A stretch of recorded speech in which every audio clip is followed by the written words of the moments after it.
TV सत्यमेव व्रतम। हळद पिकासाठी उत्तम कृषी पद्धती व स्वच्छ प्रक्रिया प्रशिक्षण संपन्न।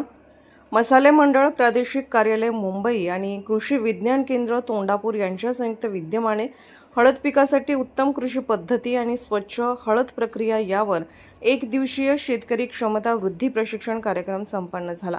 या कार्यक्रमात हळदीच्या उत्पादन वाढीपासून ते स्वच्छ प्रक्रिया करण्याबाबत तज्ज्ञांनी देखील सखोल मार्गदर्शन केले।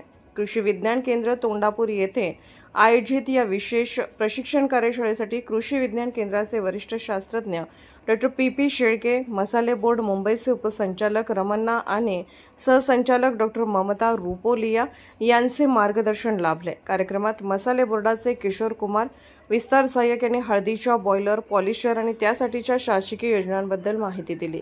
तसेच बाळासाहेब ठाकरे हळद संशोधन व प्रशिक्षण केंद्र वसमत येथील रमेश देशमुख यांनी वसमत हळदीला मिळालेले भौगोलिक मानांकन GI टॅग आणि त्याचे महत्त्व स्पष्ट केले।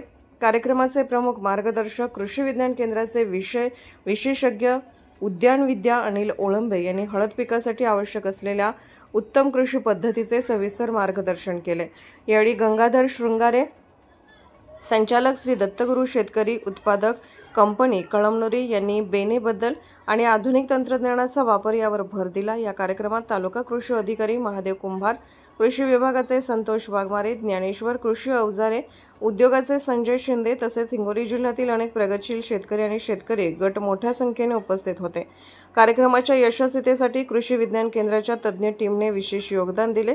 कार्यक्रमाचे सूत्रसंचालन डॉक्टर अतुल मुराई आणि आभार प्रदर्शन श्री अनिल ओळंबे यांनी केले। शेतकऱ्यांनी आधुनिक तंत्रज्ञानाचा अवलंब करून उत्तम दर्जाची हळद उत्पादित करावी असा संदेश या कार्यशाळेतून देण्यात आला। हिंगोली जिल्ह्यातील शेतकऱ्यांना हळद उत्पादन आणि प्रक्रिया क्षेत्रात नवी दृष्टी देणारा हा उपक्रम निश्चितच फायदेशीर ठरणार आहे।